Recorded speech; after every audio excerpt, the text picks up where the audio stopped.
learners, good evening. How are you all? Welcome to my channel O3 Spoken English. I am Amrita, your spoken English trainer. Students, आज हम करने वाले हैं verbs advance.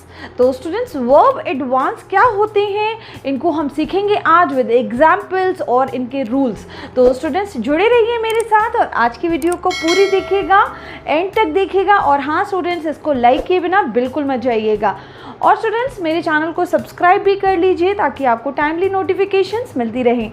तो चलिए students start करते हैं अपनी आज की video.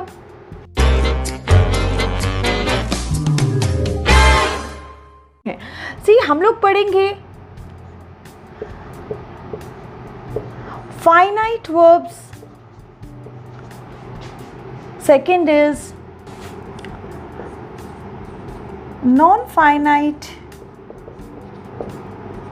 non-finite verbs. Third is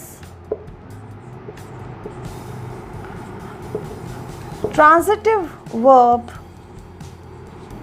and the fourth one is intransitive verb.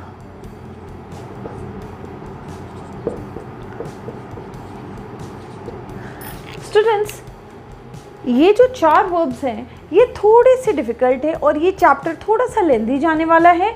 तो इसलिए आज हम पढ़ने वाले हैं सिर्फ finite and non finite verbs. Transitive and intransitive verbs जो हैं वो हम करेंगे इन नेक्स्ट वीडियो. तो स्टूडेंट्स चलिए स्टार्ट करते हैं विद द वीडियो. और सबसे पहले हम स्टार्ट करते हैं फाइनाइट वर्ब्स. तो स्टूडेंट्स फाइनाइट वर्ब्स क्या होते हैं? फाइनाइट वर्ब्स वो वर्ब्स होते हैं जो चेंज होते हैं with the respect to subject. ठीक है, जो सब्जेक्ट और पर्सन के अकॉर्डिंग चेंज होते हैं.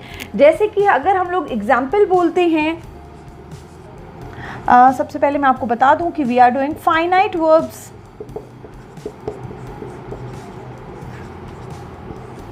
Okay, so they change according to the subject.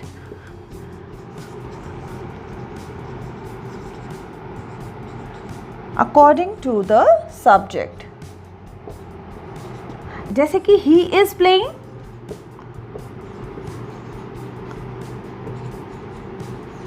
या they are playing.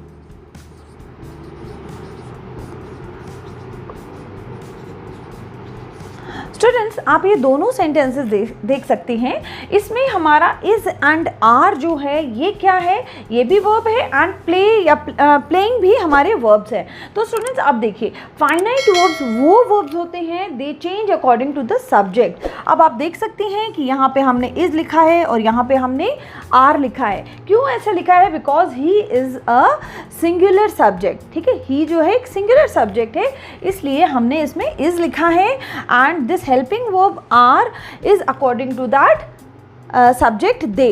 ये are जो है ये they subject के साथ लिखा हुआ है because they is a plural subject. they plural है इसलिए हमने are verb लगाया है. तो जो verb change हो जाते हैं according to the subject के according change हो जाते हैं, इनको हम कहते हैं finite verbs.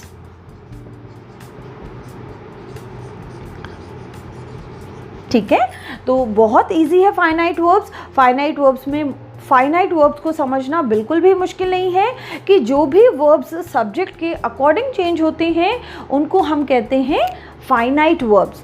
ठीक है, नाउ अब हम बात करेंगे नॉन फाइनाइट वर्ब्स की.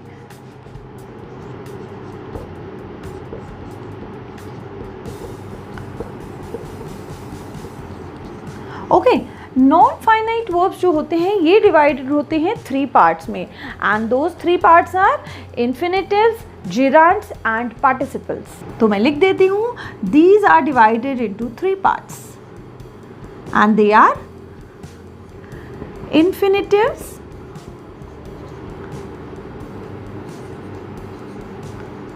gerunds या gerund बोलते हैं हम सीधा, and third one is participle. Okay, now students अब हमें समझना है कि इन्फिनेटिव क्या होता है, जेरंड क्या होता है एंड पार्टिसिपल क्या होते हैं. ठीक है, तो इन चीज़ों को समझने के लिए पहले मैं इस साइड का ब्लैक बोर्ड रब कर देती हूँ. स्टूडेंट्स सबसे पहले हम समझते हैं कि इन्फिनेटिव्स क्या होते हैं. इन्फिनेटिव स्टूडेंट्स वो नाउन्स होते हैं जिनके अंदर वर्ब भी होता है और इसीलिए हम इनको कहते हैं वर्ब नाउन। तो फिर से सुनिए कि इन्फिनेटिव वो नाउन्स होते हैं जिनके अंदर वर्ब भी होता है और इनको हम कहते हैं वर्ब नाउन। ठीक है, तो यहाँ पे अब हम पढ़ रहे हैं students infinitives.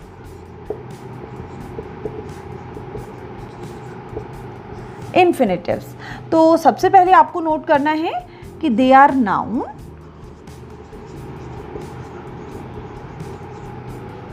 with verbs in them। ठीक है, they are noun with verbs in them. तो मैं ये कैसे कह रही हूँ मैं आपको बताती हूँ। एक चीज़ और नोट करने वाली है स्टूडेंट्स कि इन्फिनेटिव जो बनते हैं वो बनते हैं इस तरह से 2 + V1। ये फॉर्मूला भी आपको याद होना चाहिए। 2 + V1 जो होता है ये हमारा इन्फिनेटिव बनाता है। ठीक है, मैं कुछ एग्जाम्पल्स दूंगी, उनसे आपको क्लियर हो जाएगा। ठीक है, सबसे पहले मैं एक एग्जाम्पल लेती हूँ। To err is human। ठीक है, to err is human। Second example मैं लिखना चाहती हूँ, मैं लिखती हूँ I want to study। Okay, मैं थोड़ा सा गैप बनाऊंगी इन सेंटेंसेस के बीच में।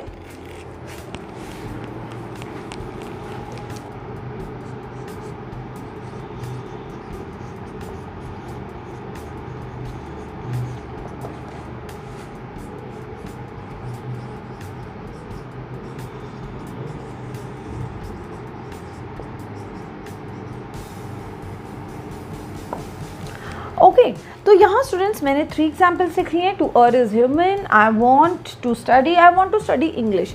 इस तरह से जब मैं सेंटेंसेस बोलती हूँ तो देखिए ये इन्फिनेटिव जो है इनमें कहाँ छुपा हुआ है और मैं कैसे कह रही हूँ कि they are noun with verbs in them. ठीक है, इन्फिनेटिव्स क्या होते हैं? They are noun with verbs in them. मैं ऐसा क्यों कह रही हूँ? See, to err is human, इसका क्या मीनिंग है कि ह्यूमन जो होते हैं वो मिस्टेक्स करते हैं। ठीक है, it's common for man to make mistakes. ठीक है, टू अर्र, अब यहाँ पे देख रहे हो स्टूडेंट्स आप, ये हमारे पास क्या आ गया? 2 + V1। ठीक है, तो ये हमारा क्या है? This is infinitive. ठीक है, दिस इज इन्फिनेटिव 2 + V1। और ये स्टूडेंट कहाँ आ रहा है? आप देख सकते हो its position is as a subject. ठीक है, ये एक सब्जेक्ट की जगह पे है, तो that's why I am saying कि दे वर्क एज नाउन। ठीक है, तो ये सब्जेक्ट की जगह है, तो ये हमारा क्या बन गया? नाउन बन गया। ठीक है, तो like this, that's why I am saying कि इन्फिनेटिव जो है वो नाउन का काम भी करते हैं। ठीक है, और इसके अंदर वर्ब होता है, इसलिए हम इन्हें वर्ब नाउन कहते हैं। ठीक है, अब हम बात करते हैं सेकंड सेंटेंस की। तो यहाँ पे स्टूडेंट्स आपको दिख रहा होगा कि 2 + V1। Now this is infinitive. ठीक है, ये हो गया हमारा इन्फिनेटिव। अब यहाँ पे ये कैसे मैं नाउन कह रही हूँ, लेट्स सी। तो यहाँ पे ये सब्जेक्ट हो गया हमारा noun and this is what? Verb. And 2 + study, this is taking the position of object. ये ऑब्जेक्ट की जगह ले रहा है, इसलिए मैंने बोला है कि दिस इज ये ऑब्जेक्ट की जगह ले रहा है and that's why I am saying कि this act infinitive acts as a noun. ठीक है स्टूडेंट्स, तो क्लियर हुआ इन दोनों सेंटेंसेस से। अब हम बात करते हैं थर्ड सेंटेंस की, I want to study English. ठीक है, इस सेंटेंस में जब हम इसको वर्ब लेते हैं, ठीक है, वॉन्ट को वर्ब लेते हैं, तो वॉन्ट का ऑब्जेक्ट क्या होगा? To study.